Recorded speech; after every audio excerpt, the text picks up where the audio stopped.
네, 우리 성경책을 좀 펼쳐서 같이 보도록 하겠습니다. 마태복음 22장 16절부터서 22절까지의 말씀입니다. 마태복음 22장 16절부터서 22절까지의 말씀을 같이 좀 읽어보도록 하겠습니다. 네, 찾으셨으면 같이 읽어보실까요? 시작. 자기 제자들을 헤롯 당원들과 함께 예수께 보내어 말하되, 선생님이여, 우리가 아노니 당신은 참되시고 진리로 하나님의 도를 가르치시며 아무도 꺼리는 일이 없으시니 이는 사람을 외모로 보지 아니하심이니이다. 그러면 당신의 생각에는 어떠한지 우리에게 이르소서. 가이사에게 세금을 바치는 것이 옳으니까 옳지 아니하니까 하니, 예수께서 그들의 악함을 아시고 이르시되, 외식하는 자들아, 어찌하여 나를 시험하느냐? 세금 낼 돈을 내게 보이라 하시니 데나리온 하나를 가져왔거든. 예수께서 말씀하시되, 이 형상과 이 글이 누구의 것이냐? 이르되 가이사의 것이니이다. 이에 이르시되, 그런즉 가이사의 것은 가이사에게, 하나님의 것은 하나님께 바치라 하시니, 그들이 이 말씀을 듣고 놀랍게 여겨 예수를 떠나가니라. 아멘. 감사합니다. 아마 여러 번 들어보셔서 아실 겁니다. 그리고 이제 내용에 대해서 해석하는 이야기들도 아마 이런 이야기들이 아닐까요? 첫 번째로 여기 보면 쇳돈이 나오죠. 이 쇳돈은 세금입니다. 월세돈이 아니고요, 세금입니다. 그런데 그 세금을 무엇이라고 부르냐면 데나리온이라고 축소합니다. 그러니까 데나리온은요, 많은 사람들이 이야기하기를 하루 일당이라고 하는데 하루 일당으로 보긴 좀 어렵습니다. 왜냐하면 당시에 중산층, 그러니까 중층이기도 하고 중상층에 해당하는 군인들이 1년 봉급으로 받았던 것이 225 데나리온입니다. 그러니까 하루 월급, 하루 일급 치고는 좀 많은 돈이다라고 보시면 좋을 것 같아요. 그런데 예수님이 그 이야기를 하면서 이 데나리온에는 반드시 형상과 글귀가 있다는 이야기를 합니다. 그러니까 지금 세금이 있고, 그 세금은 데나리온인데 생각보다 가치가 있는 돈이고, 그 가치가 있는 돈을 유대인들이 내기는 쉽지 않았을 것 같아요. 왜냐하면 유대인들이 당시에 살 때는 데나리온이라고 하는 이 세금을 내는 것 자체가 비쌌기 때문에, 가치가 너무 컸기 때문에 이거 내고 나면 한 몇 달 이상 허덕허덕 해야 합니다. 그런데 이 세금을 내는 것에 대한 문제에 대한 답을 예수님은 글귀와 형상에 대한 질문으로 또 바꾸십니다. 그리고 그것을 맨 마지막에 가이사의 것, 하나님의 것 이렇게 나눕니다. 대부분 이제 이 이야기를 가지고 해석을 할 때 어떻게 마지막에 해석을 하냐면, 세상과 하나님 사이에서 어느 쪽에 서야 할지에 대한 이야기, 하나님 나라에 사람으로 사는 것에 대한 이야기, 그래서 하나님께 바칠 건 하나님께 바치고 세상에 드릴 건 세상에 이런 이야기로 넘어가게 됩니다. 다분히 세금이라든지 정치에 대한 이야기로 얘기하는 것 같습니다. 이번에 기회가 있어서 휴가가 끝나자마자 이 호남 합회에 내려가서 예수아의 교사학교라고 어린이 교사들을 모시고 교육을 하는 기간이 있었는데, 이 예수아의 교사학교가 서중한 합회에서 호남 합회로 속된 말로 수출됐습니다. 그래서 이제 거기에서 제가 교사들에게 성경을 읽는 것을 좀 가르쳐 드렸는데, 가르쳐 드릴 때 제일 주의했던 것이 무엇이냐면 바로 이 내용입니다. 성경에 있는 글자를 읽으시잖아요. 글자를 읽으시는데 글자만 읽는다고 다 이해가 되는 게 아니라는 겁니다. 가정되어 있는 배경 지식이 있어요. 이건 우리 눈에 안 보여요. 그 당시 사람들은 다 아는데 우리는 모르는 겁니다. 사실은 글자의 의미, 글자의 뜻과 그 당시의 배경 지식이 있어야 이해를 할 수 있는 겁니다. 조금 더 쉽게 설명을 드려볼게요. 우리나라에서 출판돼서 한 두세 주 정도 베스트셀러 안에 들었다가 지금은 베스트셀러이긴 하지만 좀 많이 밀려났어요. 이 책이 룰루 밀러라고 하는 사람이 쓴 물고기는 없다, 물고기는 존재하지 않는다라고 하는 책입니다. 그런데 이 책에서 한번 잘 보면 3페이지에 이런 내용이 나옵니다. 영문으로 된 버전과 한글로 된 걸 제가 같이 따왔는데요. 이렇게 되어 있더라고요. 우리나라 책으로는 15페이지에 있습니다. 사람들이 이메일 마지막에 겨우 키보드 4번 더 누르는 수고를 안 하려고 머리 글자 하나만 누른다. 이 무슨 이야기냐면 두 가지 배경 지식이 필요합니다. 일단 미국에서 제일 많이 사용하는 업무 툴이 이메일입니다. 지금도 여전히 이메일을 많이 사용합니다. 그러니까 이메일에 자기가 해야 될 내용을 보내고 밑에 서명을 해요. 그런데 그 서명을 할 때 키보드를 4번 누르는 게 싫어서 한 번만 누른다는 표현이 나오거든요. 그러니까 키보드를 5번 눌러야 서명이 된다는 어떤 인식이 있는 것 같아요. 그러니까 우리는 일단 이메일을 잘 사용하지 않으니 대부분 카톡으로 해결하잖아요. 아니면 업무 인트라넷에서 사용하는 뭐 잔디라든지 다른 메신저를 씁니다.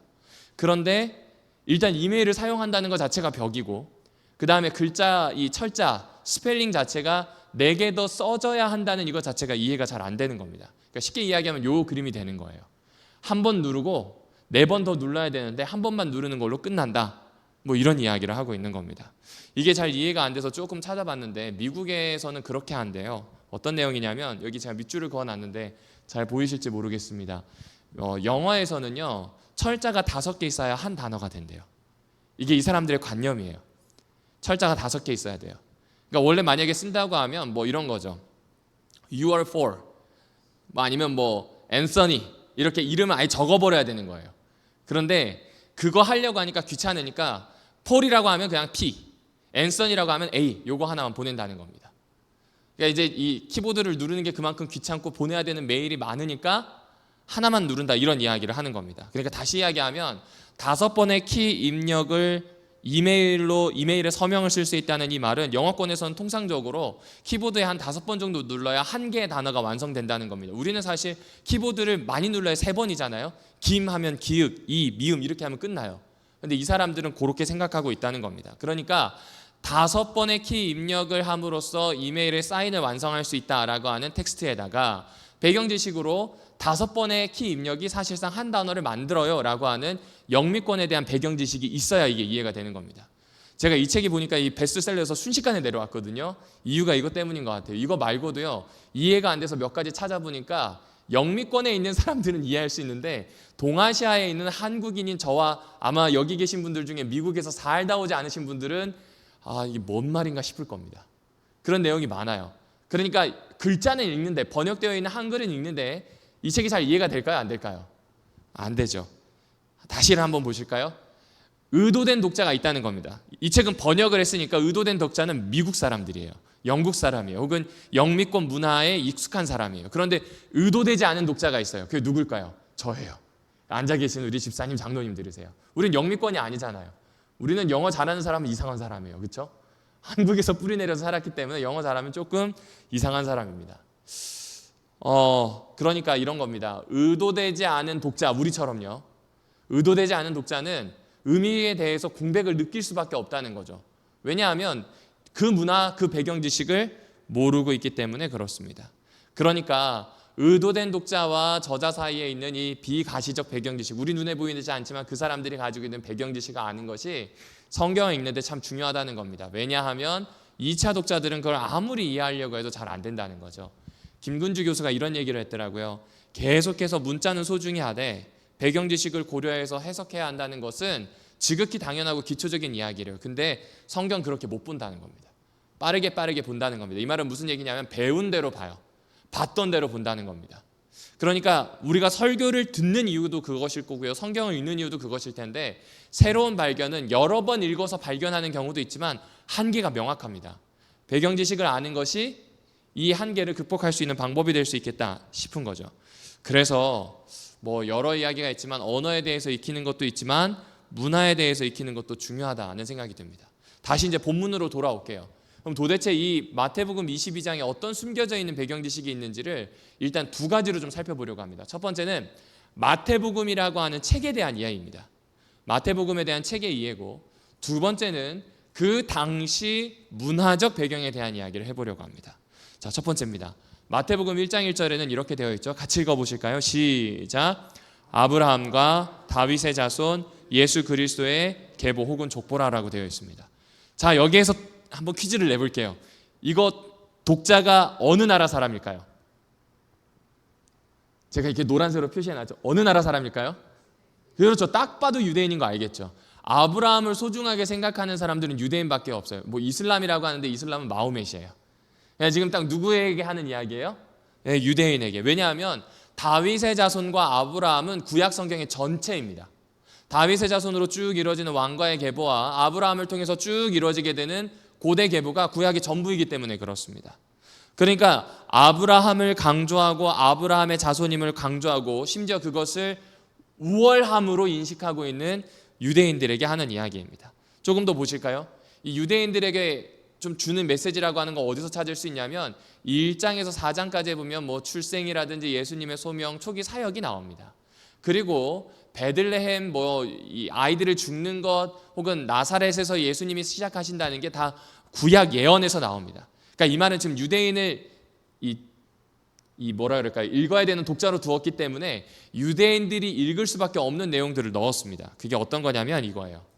이것을 이루려 하심이라. 구약에 이야기했던 것을 이루려 하심이라. 이 이야기를 자꾸 넣는 겁니다.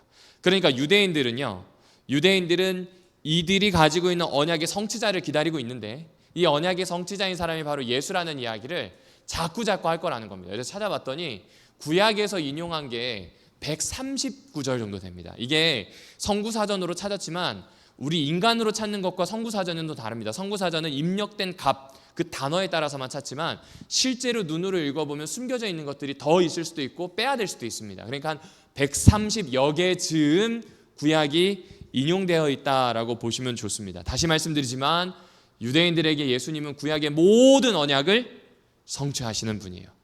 그러면 마가복음의 구조를 보실까요? 여러분 마가복음의 구조는 이렇게 되어 있어요. 다 이야기예요. 그렇죠? 다 이야기예요. 예수님의 출생부터 십자가에 달리시는 그 끝날 때까지 다 이야기입니다. 무려 6개의 이야기가 있습니다. 이 이야기는요 펼쳐보시면 마가복음의 흐름과 매우 유사합니다. 전기문학처럼 예수님이 태어날 때부터 죽고 승천할 때까지가 쭉 기록되어 있어요. 뭐 큰 차이 없어 보이죠? 그럼에도 불구하고 마가복음과 어떤 차이가 있는가 살펴봤더니 이것 때문이에요. 바로 설교가 무려 5편이나 들어가 있습니다. 이게 다른 복음서들과 마태복음이 차이 나는 이유입니다. 설교가 참 많이 등장하죠. 다른 말로 하면 예수님이 말씀하신 게 참 많이 등장한다는 것입니다. 자, 그런데 잘 생각해 봐야 됩니다. 아까 말씀드렸던 것처럼 유대인들은 이미 구약에 대해서 잘 알까요? 모를까요? 알아요. 이제 하연이가 내년이면 이제 초등학교 6학년이 되는 거죠. 그렇죠? 하연이는 초등학교 6학년이 되면 고대 유대인들에게서는 이제 성인입니다. 특별히 여자들은 13살이 되면 성년으로 보는데 그때 꼭 해야 되는 게 있어요. 모세오경 중에 하나를 골라서 암송해야 합니다. 그러니까 지금 하연이는 작업을 시작해야 돼요. 신명기를 외우든지 레위기를 외우든지 창세기를 외우든지 외워야 되는 겁니다.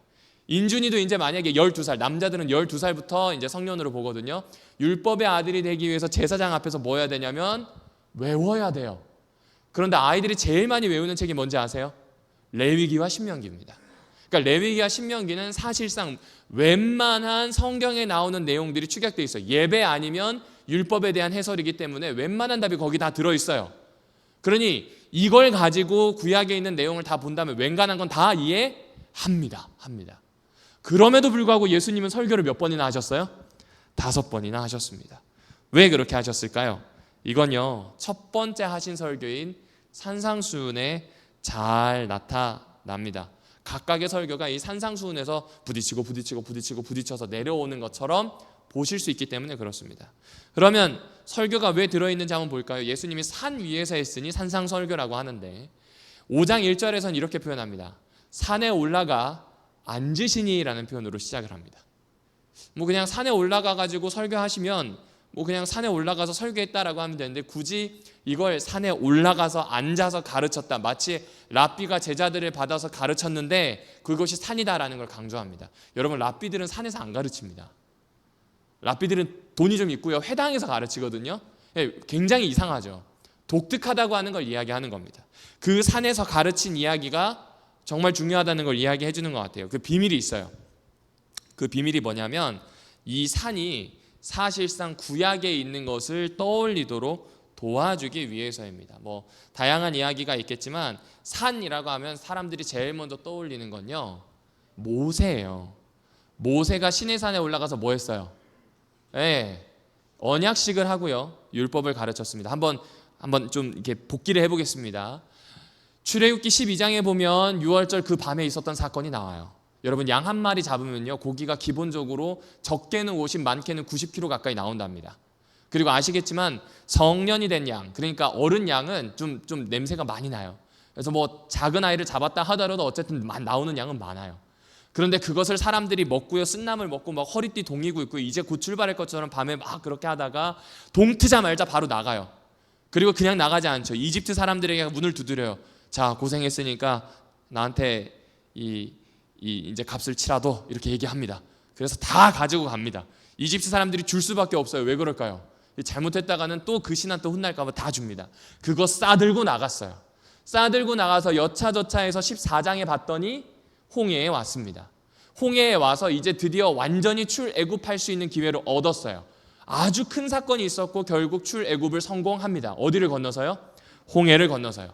그 다음이 중요해요. 홍해를 건넌 다음에 분명히 가나안으로 가야 하는데 여정에서 꽤 오랫동안 머물렀고 계속 그 중심이 되는 이야기는 한 산입니다. 어느 산인가요? 시내산이에요.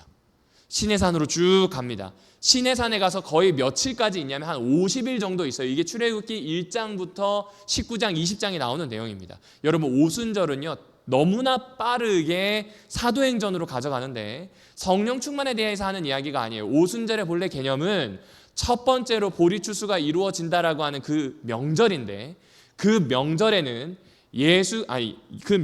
하나님께서 시내산에서 이스라엘 백성과 언약을 맺고 율법을 수여했다는 것이 굉장히 중요한 사건인 겁니다. 율법을 수여했다는 게 왜 중요한가? 잘 생각해 보십시오. 출애굽기에서 주인공은요 모세가 아니에요.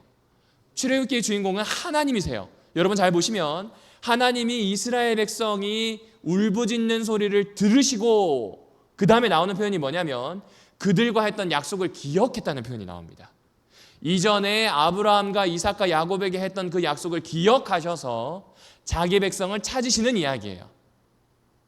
그러니까 이건 왕 되신 분이 그분의 백성을 구조하시는 이야기예요. 왕 되신 분이 그분의 백성을 구조해서 시내산으로 데려와서 시내산 위에서 너는 내 백성, 나는 너의 왕이라고 하는 약속을 맺어요. 나라를 세우는 거예요. 그리고 나라를 세운 다음에 율법을 주는 거예요. 다른 말로 하면 나라의 법과 규강을 세우는 겁니다. 어떻게 할 수 있냐고요? 출애굽기 16장쯤 보면 만나 이야기가 나오는데 그 만나 이야기 전에 이스라엘 백성이 불평합니다. 와, 진짜 나오니까 먹을 거 없다. 먹을 거 안 주시나? 이 얘기를 해요.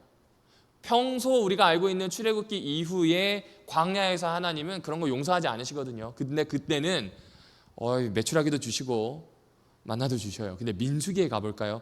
민수기에서도 조금 힘드니까, 근데 사실 조금 힘든다고 볼 수 없어요. 정말 힘들어요. 척박한 곳이라. 그러니까 우리가 그렇게 막 판단할 수는 없지만 그 가혹한 환경 중에서 또 한 번 이야기합니다. 아우 너무 배고프고, 우리가 만약 애굽에 있었다면 고기 가만히 옆에 있었을 텐데 그 종들이라서 건드리지도 못하는데 허황된 이야기를 하고 있는 거예요. 그러니까 이때 하나님이 그냥 좌시하지 않으시죠. 다 죽여버려요. 그 얘기했던 사람들. 이유가 뭔지 아세요? 약속을 맺었기 때문이에요. 약속을 맺기 전에는 그들이 뭘 하든 상관없어요. 근데 약속을 맺었어요. 이제 하나님의 백성이에요. 백성은 복종해야 돼요. 그러니까 이게 달라지는 겁니다. 산에 가서 언약을 맺고 율법을 줍니다. 하나님 나라를 세우고 하나님 나라의 백성이 되는 겁니다. 그것이 고스란히 재현되는 곳이 사도행전 2장이에요. 성령이 내려오셔서가 중요한 게 아니라니까요. 성령이 내려오셔서 그들을 지배하기 시작하고 이제 그들은 예수께서 주시는 새로운 것들을 가르치기 시작하는 겁니다. 자, 그러면 이렇게 보자면 산상수훈은 예수님이 두 번째 모세라는 이야기를 해줘요. 두 번째 모세라니까 좀 잘 안 하는 것 같잖아요. 이렇게 생각하시면 돼요. 성전은 다 하늘 성전에 대한 그림자라고 하잖아요. 모세는 예수에 대한 그림자일 뿐이에요. 두 번째가 진짜예요. 첫째 아담을 실패했지만 둘째 아담이 제대로 됐다고 얘기하는 것처럼 말입니다. 그래서 예수 그리스도께서 하신 일, 이분이 결국 죽고 부활하시는 일이 마치 새로운 출애굽과 같다는 이야기를 마태복음 안에서는 해주고 있는 겁니다.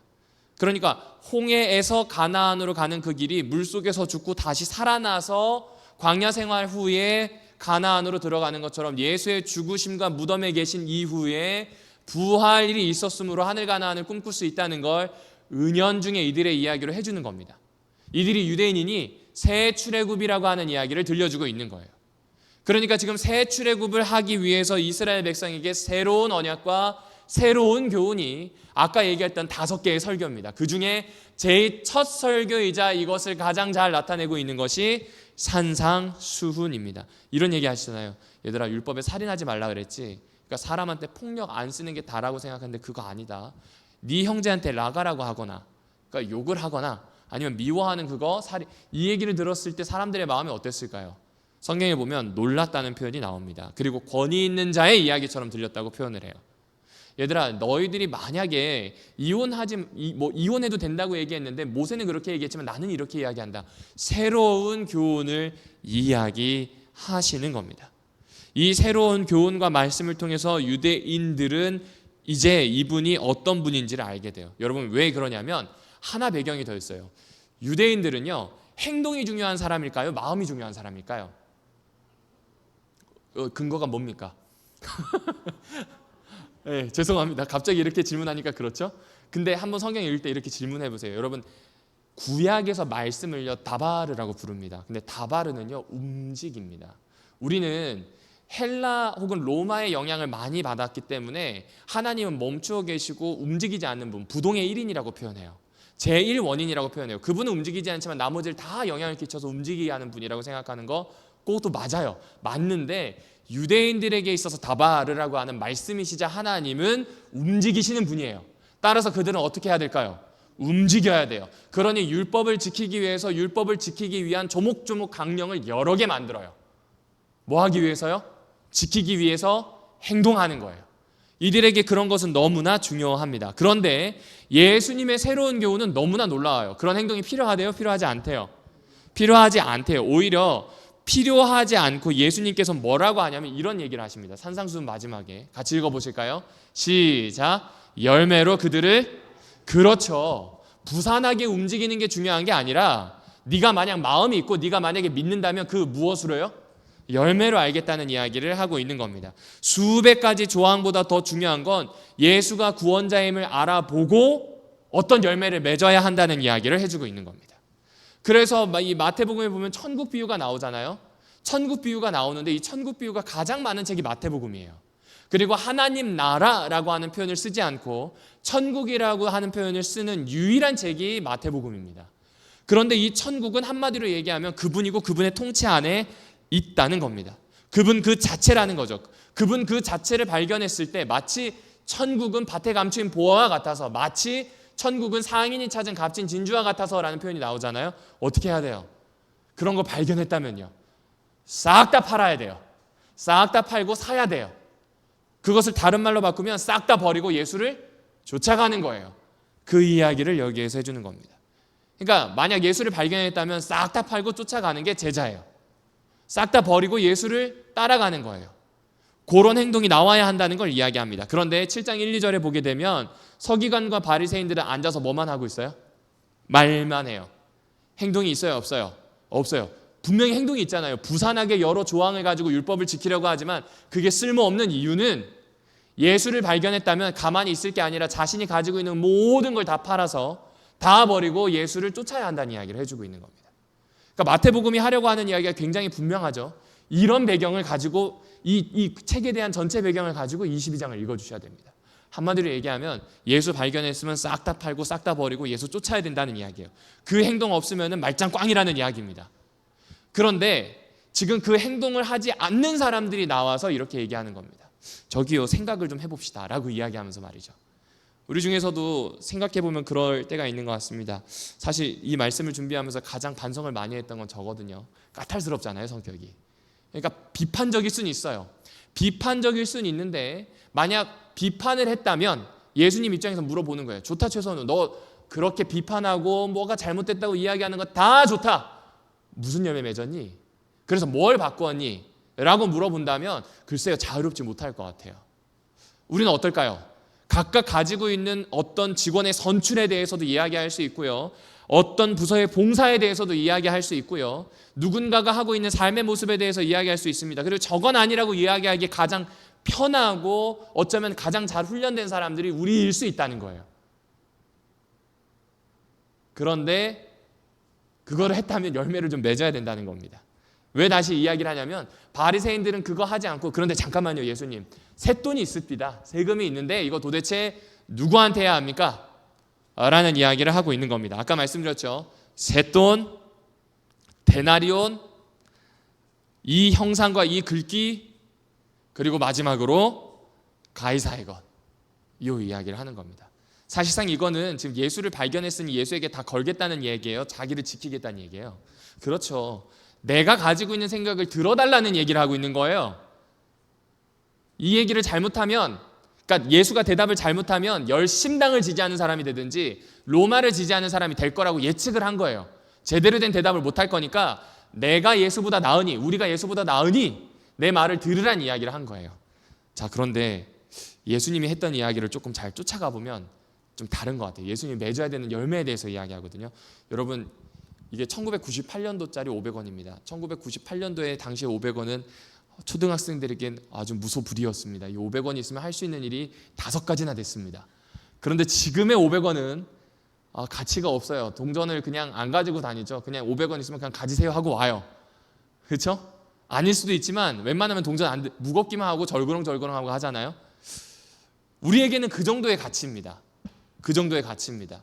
그냥 십장생을 좋아하니 십장생 중에 하나인 학이 서개져 있고 화폐의 가치는 500이 들어와 있습니다. 그런데 숨겨져 있는 배경 지식을 볼게요.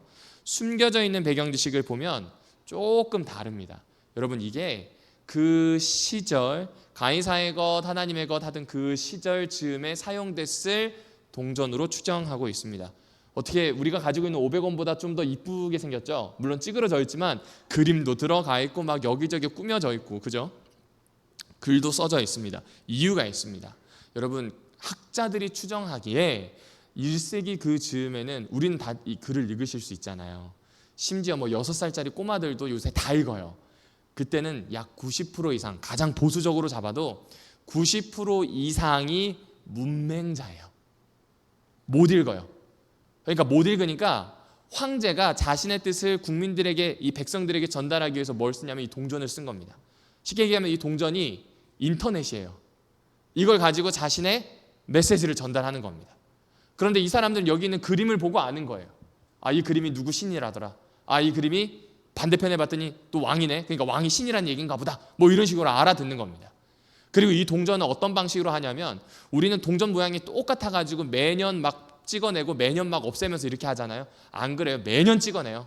매년 찍어내고요. 그거를 누가 나르냐면 군인들이 날라요. 군인들이 1에서 10군단에서 로마 전역에 퍼져 있으니 군인들이 돌아다니면서 그 동전을 쓰면 동전 보면서 사람들이 황제가 이런 얘기했네? 아는 겁니다. 문해가 가능한 사람, 읽을 줄 아는 사람들은 여기에 이제 글을 보게 됩니다. 그러니까 확실히 우리가 사용하는 동전보다 쓰임새가 더 많고요. 구체적이에요. 그래서 이 동전을 좀 봤더니 티 카이사르 하면서 이렇게 쭉 나와요. 한글로 풀어보니까 티베리우스 카이사르 신성한 아우구스투스의 아들 아우구스투스라고 하는 표현이 되어 있습니다. 여러분 이게 그냥 별로 와닿지 않잖아요. 아우구스투스는 우리나라 말로 바꾸면 국부입니다. 국부예요. 국가의 아버지란 뜻입니다. 그런데 이 국가의 아버지를 누가 쓰냐면 두드러지게 썼던 사람이 옥타비아누스라고 하는 걸출한 황제입니다. 이 황제가 19살의 황제가 되거든요. 그러니까 자기를 신격화했을 때 도움이 안 될 거라고 생각해서 의붓 아버지인 율리어스 시절을 아우구스투스로 굉장히 밀어붙여요. 그러면 그 신격화된 신의 아들이 누구예요? 나예요. 신의 아들은 신이 아버지니까 자연적으로 뭐가 될까요? 신이 되겠죠. 따라서 내가 가지고 있는 이 무소불위의 권력을 유지하기 위한 방법으로 신격화를 하는데 이게 잘 먹혔나 봐요. 그 다음부터 뭐 나오는 황제들마다 자기를 신격화하는 일들이 많이 나옵니다. 그래서 보시게 되면 아우구스투스 이 국부는 사실상 신이고 아우구스투스의 아들은 신의 아들이 되는 거고 신의 아들은 곧 신이다라는 표현이 나와 있는 겁니다. 다시 한번 보실까요? 왜 예수님이 이 형상과 굵기에 대해서 물어봤는지 이해가 되시죠? 이게 세금 문제가 아니라니까요. 주권 문제예요. 누가 주인이냐는 거예요. 카이사르는 이 세상의 주인이 나래요. 이 세상의 신 나랍니다. 여러분 우리나라 한번 설화를 돌아와 보겠습니다. 우리나라에서 하늘을 다스리는 존재가 있죠. 누군가요?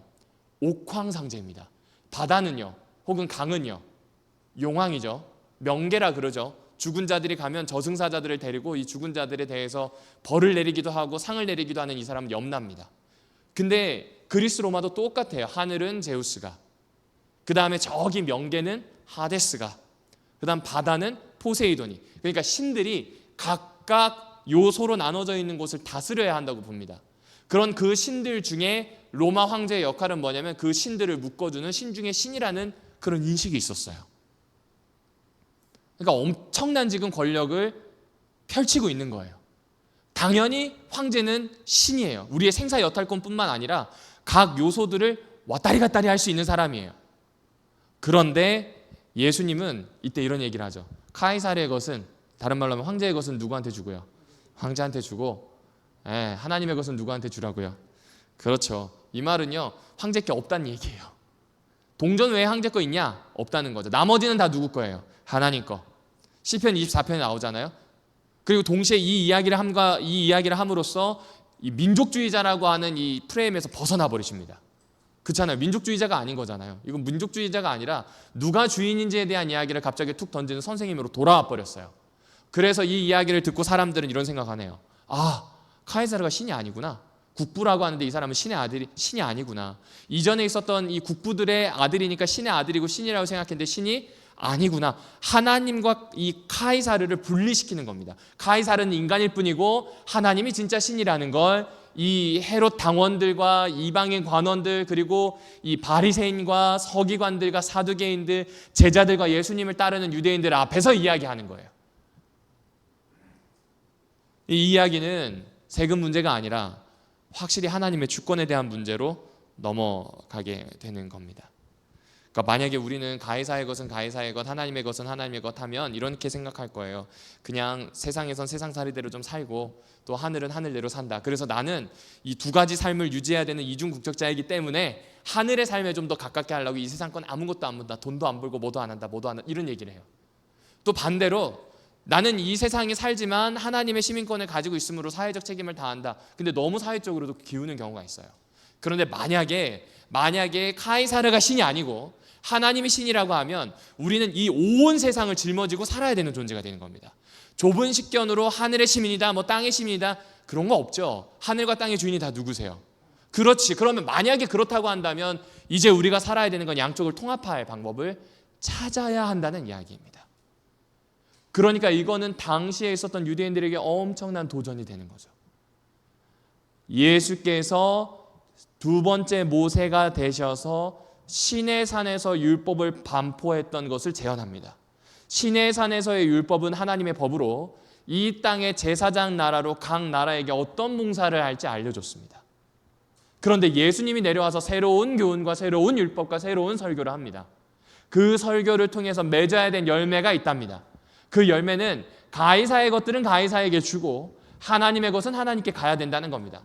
이거는 마치 이 세상과 하나님 나라의 어떤 시민권을 분리하는 것이 아니라 내가 하나님 나라의 시민권을 가진 사람으로 이 세상에 뭔가를 새롭게 일으키는 열매가 있어야 된다는 것을 이야기해주고 있는 것입니다. 사랑하는 오남교회 성도님, 이런 이야기가 되는 거 아닐까요? 예수님이 모든 것을 성취하신 분이라는 사실을 믿고 있는지, 이 모든 걸 해내실 수 있는 분, 주인 중에 주인이라는 사실을 믿고 있는지 지금 묻고 있는 거예요. 그리고 그렇다면 이 믿음은 나의 삶에서 어떤 방식으로 드러나야 되는지를 묻고 있는 겁니다. 사두개인들은요, 대부분 지도자예요. 배가 부르고 에쿠스를 끌고 다니거나 아니면 다 좋은 차를 끌고 다니기 시작하면서 자기 걸 지키려고만 합니다. 이때부터 이 사람들은 뭐 관심이 없어요. 이익 외에는 별로 관심이 없습니다. 그런데 우리 세상에서도 그런 존재들을 봅니다. 우리 주변에서도 볼 수 있어요. 바리새인이요, 분리주의자라고 표현하죠. 말은 하는데 행동 안 해요. 비판은 하는데 열매는 맺지 않습니다. 우리가 쉽게 볼 수 있습니다. 젤로 땅은 어떻고요? 폭력으로 모든 것을 바꾸려고 합니다. 실패하는 일이 훨씬 더 많죠. 그리고 그냥 무지랭이처럼 사는 사람들도 있습니다. 그리고 더 중요한 건 마태 공동체가 여기에 있습니다. 마태 공동체는 어떤 사람들인가? 다시 말씀드리지만 하나님의 나라와 세상을 함께 끌어안고 고민하는 사람으로 나오게 됩니다. 여러분, 만약 이렇게 움직인다면 이제부터 이야기는 달라지겠죠. 가이사의 것은 가이사에게, 하나님의 것은 하나님에게 내라고 했을 때 이제부터 내가 사회에서 봉사하는 건 저 사람이 하나님의 백성이에요.